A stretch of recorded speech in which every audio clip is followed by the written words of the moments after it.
Boa tarde, gente. Na aula de hoje a gente vai ver os conceitos de intemperismo e como que eles geram o processo de formação dos solos.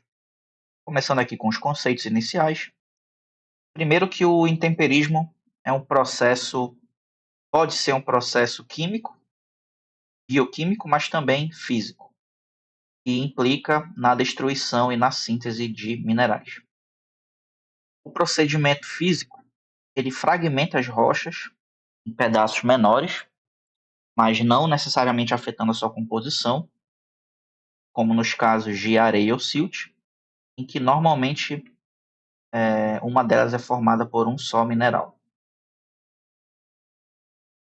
Então, o que, que isso significa?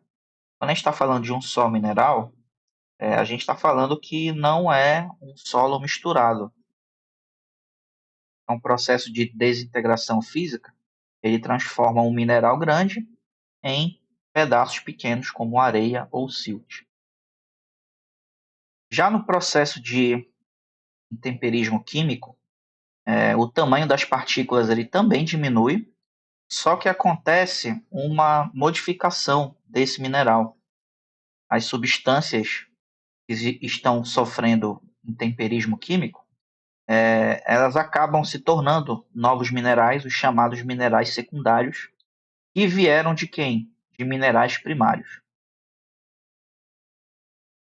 Aqui nós temos uma esquematização onde rochas primárias, né, são transformados, seja pelo processo físico, seja pelo processo químico, em minerais de diferentes formatos. Então, nós temos aqui alguns exemplos de minerais primários, muitos resistentes que sobrevivem, né, entre aspas, a esse processo.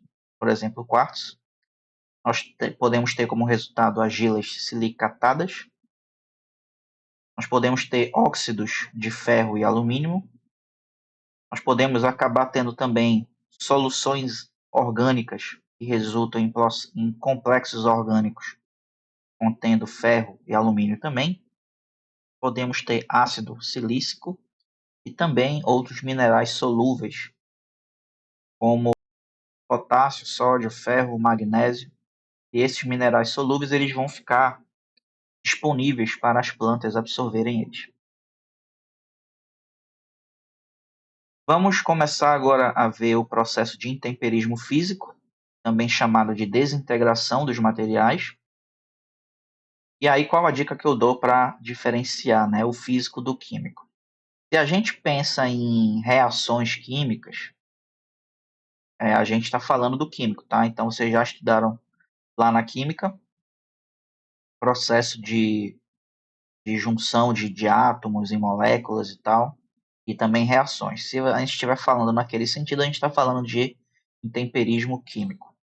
Se a gente estiver falando de forças atuando nas rochas e que fazem com que elas se quebrem, ou então energias também fazem com que essas rochas acabem se quebrando e se tornando pedaços menores, a gente está falando de intemperismo físico. E aí, para começar, só uma observação, ainda não é um tipo de intemperismo, é só para deixar claro o que é essa areia, silt, argila que a gente já comentou. Isso aqui vai ser melhor abordado num outro conteúdo no futuro, mas por enquanto, bora resumir elas em tamanho. Tá? Então, quando a gente está falando de areia, silt, argila e também pedregulho, a gente está falando de tamanho que vai diminuindo. Então, o maior tamanho é o pedregulho. A gente segura, às vezes, um único pedaço. O único pedregulho é do tamanho de uma mão, até maior. A areia, a gente consegue ainda sentir entre os dedos. A silt já tem já tem um tamanho menor, que a gente não consegue olhar a olho nu uma unidade de silt. A areia a gente consegue pegar um grão de areia e olhar ele a olho nu. A silt a gente já não consegue. E a argila menos ainda, tá? Então a argila é o menor tamanho de todos. E aqui embaixo nós temos os tamanhos, né? Indo do menor para o maior, isso em milímetros. Então, bora memorizar o tamanho aqui. O pedregulho é o maior de todos, depois tem o tamanho de areia, a silt é menor ainda e a argila é o menor de todos. Agora sim, falando dos processos de intemperismo físico, eles acontecem mais acentuadamente, não somente nesses tipos de ambiente, mas eles acabam tendo maior destaque em ambientes muito frios ou muito secos. Por quê?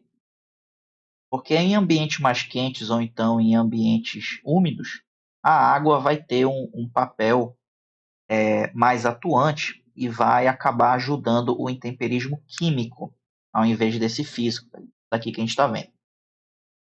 Então, o primeiro é a temperatura, que é o aquecimento das rochas provocado pela luz ou também por incêndios, e isso leva a uma expansão dos minerais.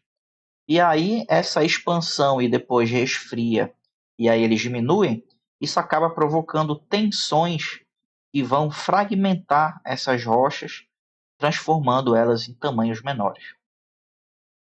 Um exemplo que a gente tem aqui é o da esfoliação, onde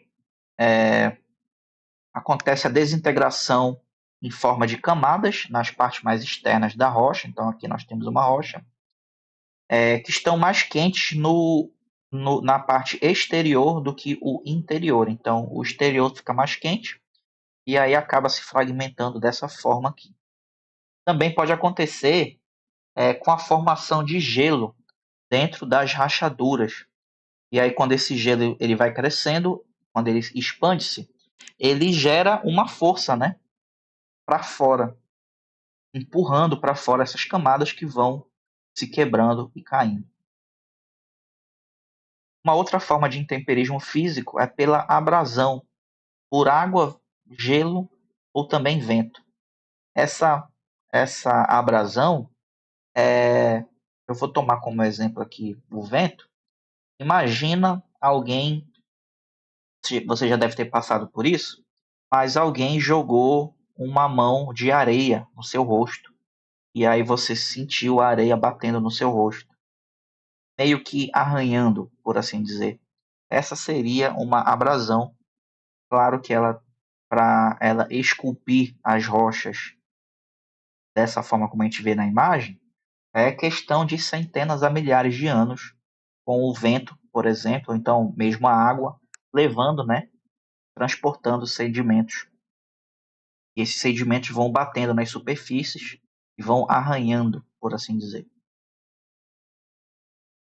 Plantas e animais, eles também ajudam na desintegração física, só que em menor quantidade. Um exemplo são as raízes das plantas.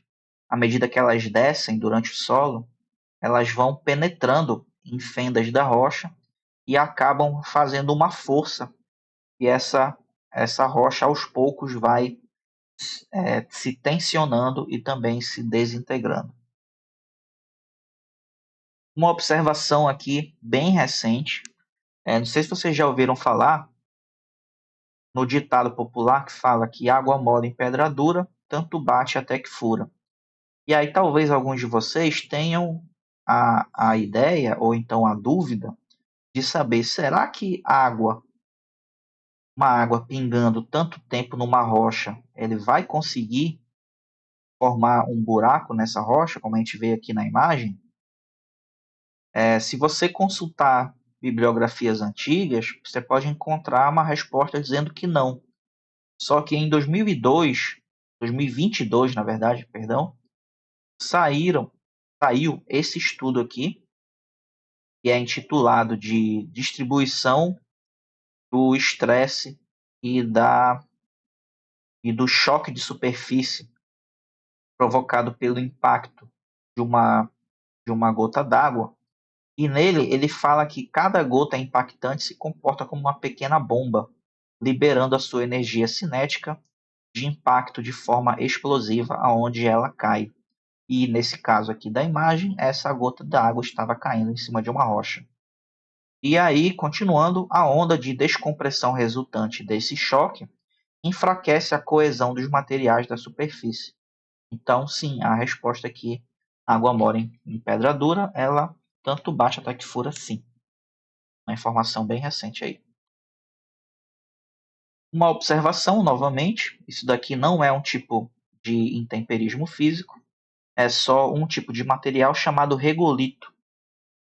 Esse regolito, ele é uma camada heterogênea, então quando a gente fala de uma camada heterogênea, quer dizer que ela é uma mistura de vários tipos de materiais. Se ele fosse de um só tipo de material, a gente chamaria de homogênea. É uma camada heterogênea, solta e que recobre uma rocha sólida. Então aqui embaixo a gente tem essa rocha-mãe sólida, e em cima dele a gente tem esse regolito, e esse regolito ele vai entrando em intemperismo, e esse intemperismo gera a formação de um solo jovem, e com mais centenas ou milhares de anos, a gente leva à construção de um solo maduro. Falando agora do intemperismo químico, a gente vai falar de biogeoquímico, porque a parte química do intemperismo pode estar associada a processos biológicos também. Essas reações elas acontecem mais em climas úmidos e quentes, só que lembrar que tanto o intemperismo físico como esse biogeoquímico, eles sempre acontecem juntos, tá? O que acontece é que um vai acabar se destacando mais do que o outro, dependendo da situação. Esse tipo de intemperismo ele é reforçado pela presença de água e oxigênio. A água ela atua como solvente de reações químicas, né? O oxigênio ele ajuda na oxidação de alguns materiais e também por alguns agentes biológicos podem se fazer presentes nesse tipo de intemperismo. Por isso que vem a parte bio aqui do nome. E como por exemplo, nós temos ácidos produzidos por micro-organismos e raízes de planta. E aí esses ácidos acabam impactando na estrutura das rochas. E aí esse tipo de intemperismo que faz a transformação de minerais primários em minerais secundários, por exemplo, argilas e carbonatos. São esses minerais secundários que também, na verdade, não só os minerais secundários, mas também nutrientes podem ficar disponíveis para plantas consumirem. Vamos agora analisar o segundo tópico, chamado de fatores que influenciam na formação do solo. Aqui tem um resumo desses fatores, a gente vai ver cada um deles. Primeiro é o material de origem desse solo.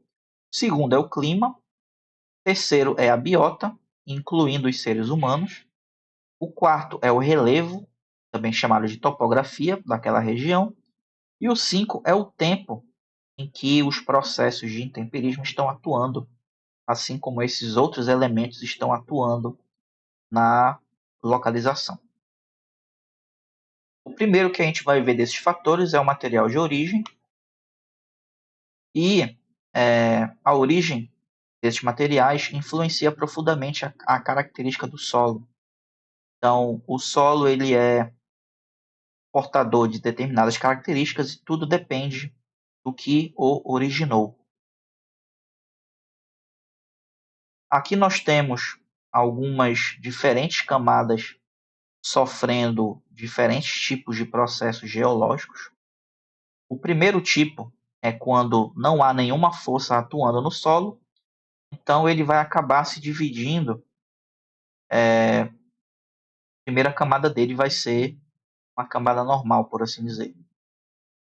A segunda é quando ocorrem pressões geológicas laterais que acabam deformando a rocha. E aí o que acontece? A erosão ela acaba removendo essa camada superficial que estava aqui em cima.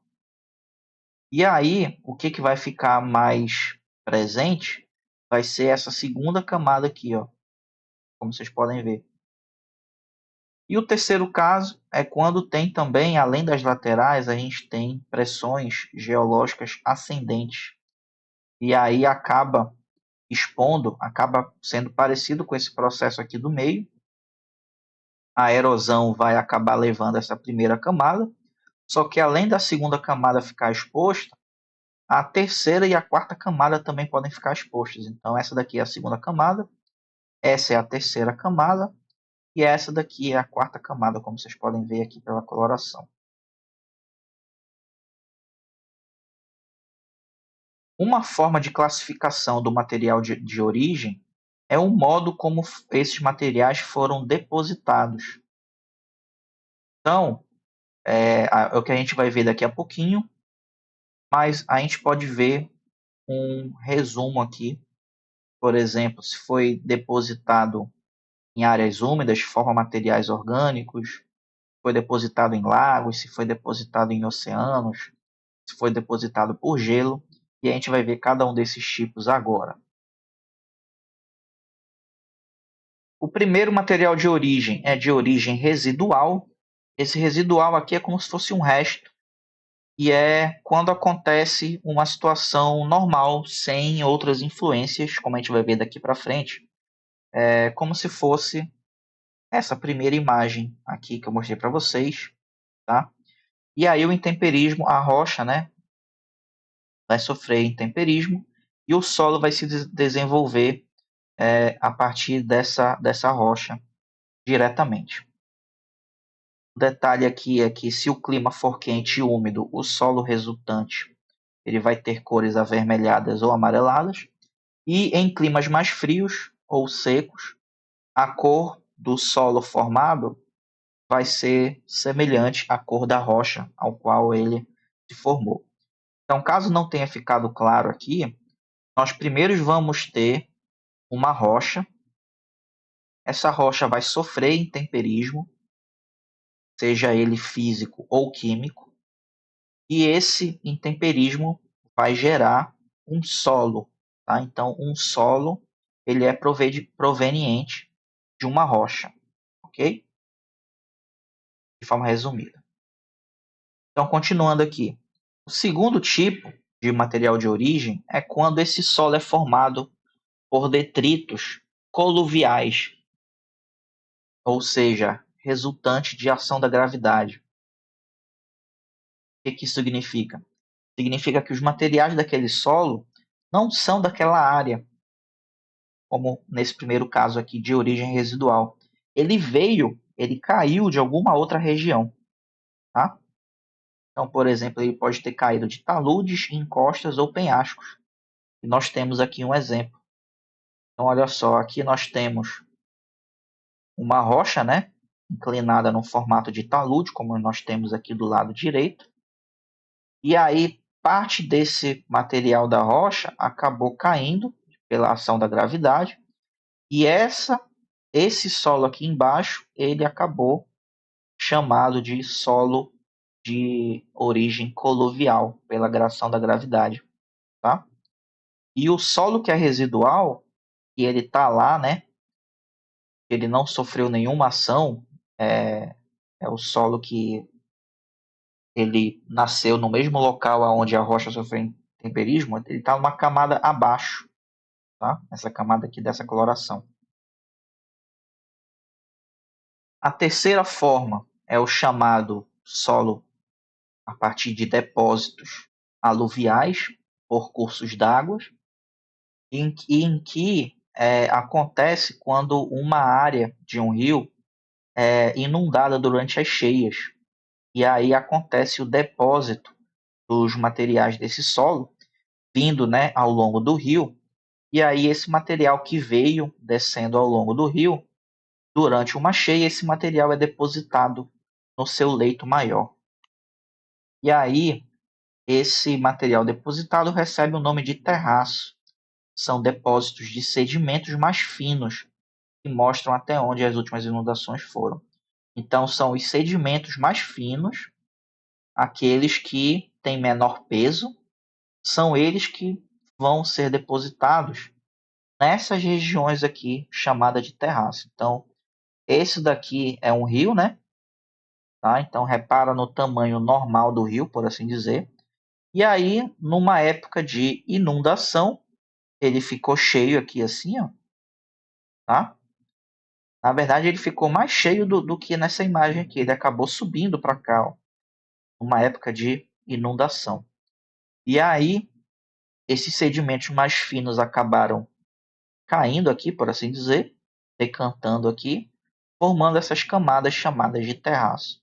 E aí, quando o rio voltou ao seu tamanho normal, que é esse tamanho aqui da esquerda ou da direita, não sei informar, creio que seja o da esquerda, ficaram-se essas camadas de solo aqui, que não é o solo residual, não é o solo original daquela região. Essa camada ela veio trazida pelo rio, então ela veio de outro local. Além dos terraços, nós temos os deltas também. Os deltas acontece também esse material em suspensão trazido pelo rio, ele é depositado também, só que ele é depositado perto da foz do rio. E aí as regiões onde se formam os deltas formam ecossistemas bem extensos e importantes. São chamados de mangues, se forem regiões tropicais, ou marismas, se forem regiões temperadas. E aí os deltas a gente pode ver aqui, ó, nessa imagem. Isso daqui parecem ilhas, né? E são ilhas formadas por depósitos de sedimentos que foram trazidos pelo rio, certo? Então repara que forma uma espécie de triângulo. Por isso que é chamado de delta, parece um triângulo aqui. E aí aqui numa imagem real, né, por assim dizer, muito vista aqui na nossa região de Breves, nós temos esse delta aqui, ó. Tá? Nós temos um triângulo grandão aqui, e no meio desse triângulo nós temos essas ilhas formadas por sedimentos. Nós temos os chamados sedimentos marinhos também, são os fragmentos maiores trazidos pelos rios, né? Eles acabam sendo depositados embaixo da água, formando metros de espessura. Então esse daqui é a foz de um rio, né? Então repara que o rio daqui ele veio descendo, veio descendo, veio descendo. O rio terminou aqui, encontrou o mar e aí todo os seus sedimentos acabam se depositando aqui, ó, nessa região, tá? Então aqui nós temos as camadas, todas essas são camadas de sedimentos marinhos. Temos areias, temos argilas, temos siltes, certo? Tudo isso daqui são sedimentos marinhos. Não são, ou seja, não é um solo originário dessa região, é um solo que veio novamente trazido. O único solo que é originário da região é o primeiro, é de origem residual. Ele é formado pela própria rocha que tem embaixo. Todos os outros que a gente está vendo, o de gravidade ele caiu de algum local mais elevado. Os aluviais eles foram trazidos pelos rios e acabaram caindo ao lado dos rios. Os marinhos eles também foram trazidos pelos rios, só que acabaram sedimentando aqui na foz do rio. Tá? E nós temos esse daqui que eu acho bem interessante, que é um solo originado pelo gelo glacial, lá da época em que a gente teve a era glacial, a última era glacial no nosso planeta, tá? Durante o período Pleistoceno.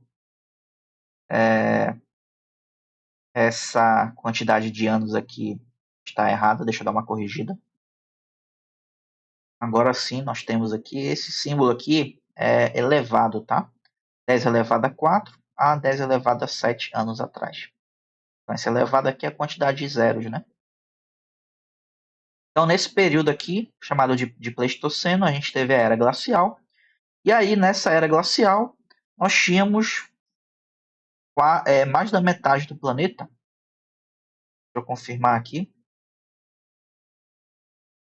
Aliás, 20% do planeta coberto de gelo, e esse gelo ele fazia um peso sobre as terras, né? E à medida que esse período foi terminando e a temperatura foi aumentando, esse gelo ele foi se desprendendo de onde ele se encontrava e ele acabava descendo aqui o terreno, né? Só que esse gelo ele tinha um peso, e esse peso acabava triturando as rochas e o terreno que tinha embaixo, fazendo com que o terreno ficasse meio lisinho, tá? Imagina então fazer um exemplo aqui bem para ver se vocês entendem. Imagina que isso daqui são aquelas ondulações de um tanque de lavar roupa. E aí você esfrega, né, a roupa aqui em cima. Agora imagina que você tenha mãos muito duras e você tenha uma força muito grande, uma força sobre-humana, uma força de um Superman, tá? E aí você esfrega a sua mão aqui em cima, uma força tremenda. O que, que vai acontecer? Isso daqui vai acabar ficando quase liso, correto? É esse o mesmo pensamento que aconteceu no terreno aqui onde se encontravam essas geleiras. Só que no caso era a geleira passando por cima do terreno e deixando o terreno mais liso, por assim dizer. Então nós temos aqui um exemplo, tá? Repara que o solo, as montanhas aqui, elas são bem lisas, aparentemente. E aí nós temos alguns termos aqui provenientes dessas regiões. O primeiro deles se chama til. Os tios, são essas rochas arredondadas provenientes desse resultado das geleiras se desprendendo e indo achatando o terreno. O que, que acontecia? Essas rochas que antes elas eram pontudas, deixa eu ver se eu consigo fazer algum exemplo aqui. Essas rochas que antes eram pontudas, com a força do gelo, com elas rolando embaixo do gelo, né? À medida que o gelo ia se desprendendo e se movimentando sobre o terreno, o peso desse gelo era tão grande que acabava fraturando essas bordas aqui e transformando a rocha num formato mais arredondado, ia quebrando essas bordas aqui, tá? As bordas mais pontudas, deixando as pedras mais arredondadas. Esse é o chamado til. Nós temos essa parte aqui, outwash também, que são as regiões por onde as águas desse gelo que ia derretendo ia escoando. E nós temos também as chamadas morenas, que são faixas de amontoados desses sedimentos til, tá? Então, o gelo ele ia, isso daqui aqui na imagem de cima, o gelo ele ia se movimentando e também derretendo ao mesmo tempo, né? Liberando água por debaixo dele. E aí, nesse meio do caminho, quando ele secou ou quando ele passou pela região, alguns amontoados de sedimentos til acabaram se formando e esses são chamados de morenas. Uma outra forma de transportar sedimentos de um local para outro é a partir do vento. A gente viu até agora pela água, pelo gelo, pela gravidade. Outra forma é pelo vento. E aí nós temos aqui exemplos: dunas de areia. E nós temos um outro uma outra situação aqui chamada de loess. Esses loess são materiais transportados pelo vento e são compostos principalmente de silt. São partículas menores que a areia. E essas partículas elas podem ser transportadas por centenas de quilômetros. Então nós temos regiões, podemos ter um solo que ele foi originado, né, a centenas de quilômetros, e aí eles podem se acumular, né, formando essa camada aqui de loess. Nós também temos poeiras aerossólicas. Essas poeiras são tão finas que são chamadas de aerossóis. E um aerossol são partículas super finas, elas podem ficar suspensas pelo ar. Elas não têm peso suficiente para cair, dependendo, né, das correntes de ar que a gente verifica.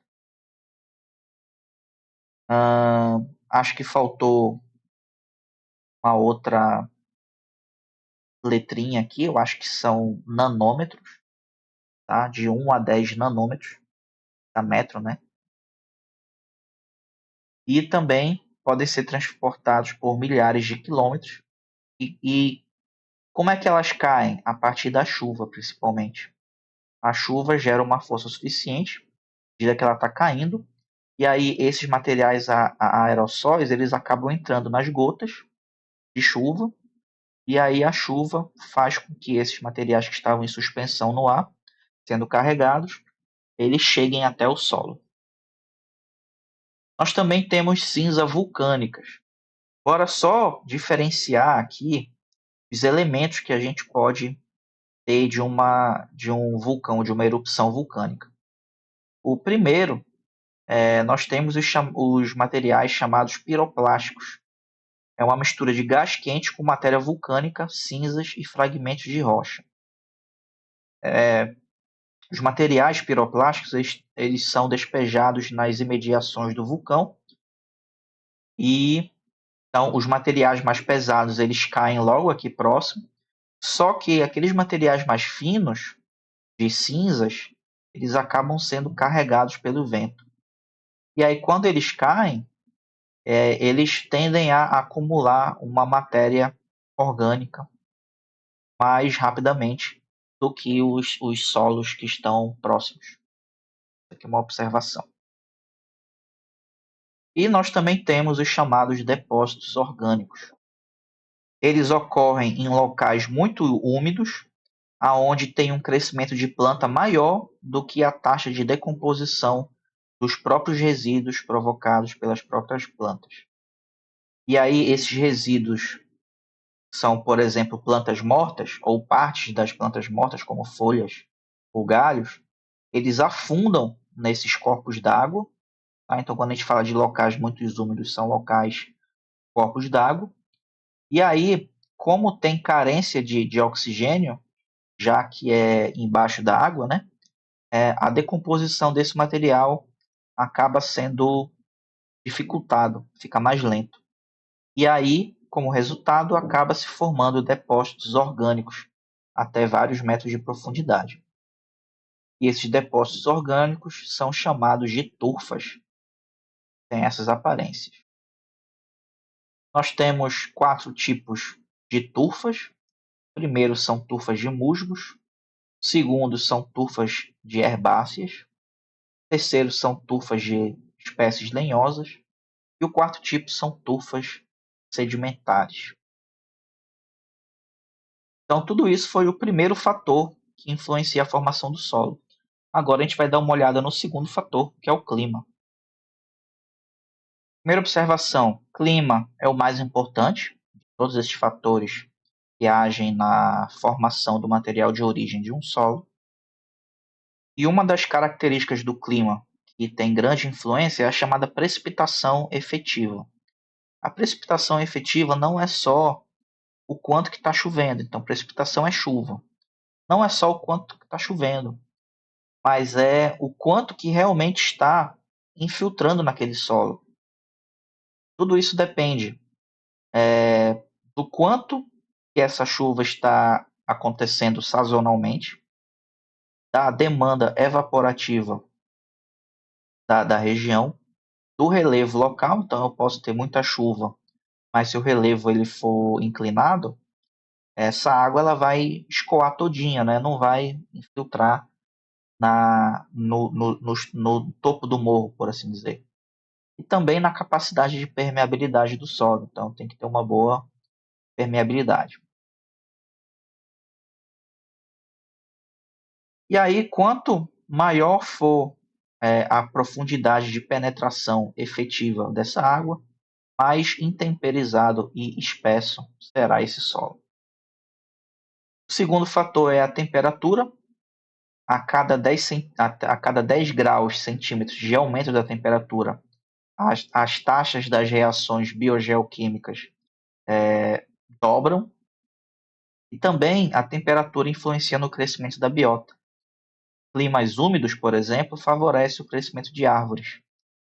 Compensação, gramas acaba se tornando mais preponderante em regiões subúmidas, também semiáridas, enquanto que vegetações arbustivas acabam dominando zonas mais áridas.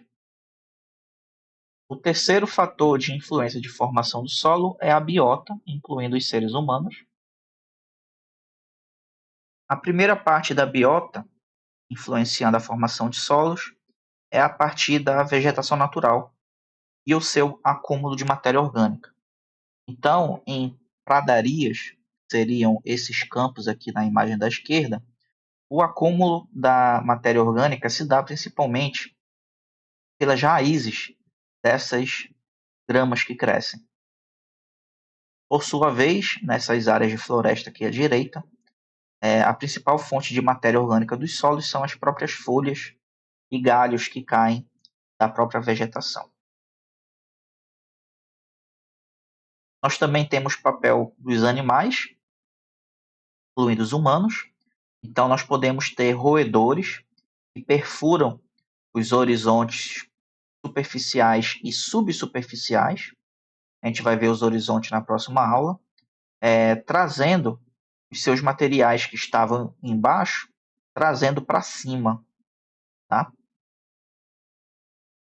Contudo, dependendo da forma como esses roedores cavam seus buracos, ele pode acabar dificultando o desenvolvimento desse solo, porque vai ter muito local para uma água da chuva acabar erodindo essa região. Nós podemos ter atuação também de minhocas, formigas e cupins. As minhocas, aliás, todos eles acabam misturando o solo à medida que eles cavam. As minhocas elas ingerem resíduos orgânicos e partículas do solo e acabam aumentando dessa forma nutrientes para as plantas. Então, isso aqui é excelente. As formigas e os cupins, por sua vez, eles constroem seus ninhos, transportando materiais do solo de um horizonte para o outro. Então, elas podem trazer, camadas, partículas de solo que estão mais embaixo, trazer para cima. Contudo, eles também podem retardar o desenvolvimento do perfil de um solo, fazendo com que surjam grandes áreas sem vegetação em torno dos seus ninhos, o que leva ao processo de perda de solo pela erosão. O homem, por sua vez, ele acaba influenciando de forma mais direta, a partir das suas práticas. Ele pode botar fogo, pode destruir a vegetação, ele pode cultivar em grandes áreas, pode irrigar um solo que é árido, pode adicionar adubos, etc. E aí vai alterar drasticamente os atributos desse solo, na maioria das vezes para pior. O quarto fator de formação do solo é o relevo. E esse relevo, também chamado de topografia do terreno, ele se refere a algumas características, como a altitude, que é a altura da região em relação ao nível do mar, a inclinação e a posição na paisagem, o que pode apressar ou também retardar as forças climáticas. Então, por exemplo, olhando aqui para a figura, a gente percebe que os solos em posições mais planas, que é essa primeira e essa terceira aqui, eles têm camadas do solo, o perfil do solo, que são os horizontes, mais espessos. Por quê? Porque teve tempo da água infiltrar nesse solo. Enquanto que na região inclinada desse solo, como a água não teve tempo para infiltrar, porque ela estava escoando, descendo de um ponto mais alto para um ponto mais baixo, ela infiltrou pouco. Então, nós temos um solo aqui menos desenvolvido.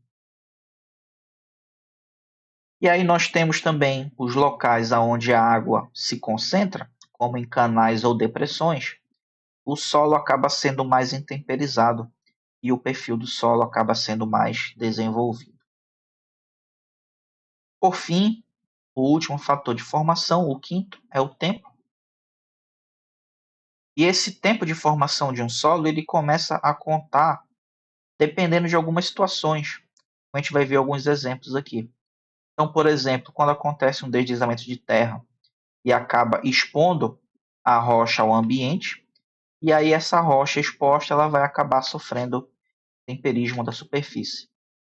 Um outro exemplo é a inundação de um rio deposita uma nova camada de sedimentos em sua várzea, conforme a gente viu, né, em um dos materiais de origem lá de ambiente de rios, as terraço, né? Uma geleira derrete e despeja sua carga de detritos minerais na região, ou também quando uma escavadeira corta e aterra uma encosta para nivelar o terreno. Detalhe importante é quando a gente fala que um solo é jovem ou é maduro, a gente não está falando da idade desse solo em anos, mas sim do seu grau de intemperismo. Tá? Então, um solo bem desenvolvido é um solo que já tem várias camadas, enquanto que um solo jovem é um solo que sofreu pouco intemperismo. E aqui nós temos um esquema para finalizar a aula de hoje, mostrando, né, todas essas forças, os animais, o relevo, os materiais de origem, a vegetação, o clima, influenciando aqui de diversas formas conforme foram explicadas, na formação e no intemperismo desse solo. Com isso a gente termina a nossa aula de hoje. Um abraço, tchau, tchau.